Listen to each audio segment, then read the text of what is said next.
Hello guys, welcome back to NFT Inspo. For today's video, we are going to show you how to activate Step Card. So if you're interested, let's start our tutorial. So first thing you need to do here is you need to wait for the physical card to arrive to your mail. But after your physical card actually arrives in the mail, it's essential to activate it to make it operational.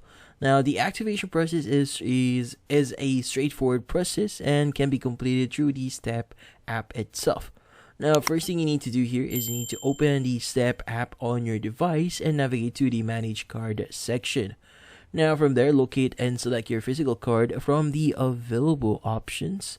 And from there, within the card management menu, find and tap the Activate option. Now from there, you just need to follow the on-screen prompts and instructions to complete the activation process seamlessly.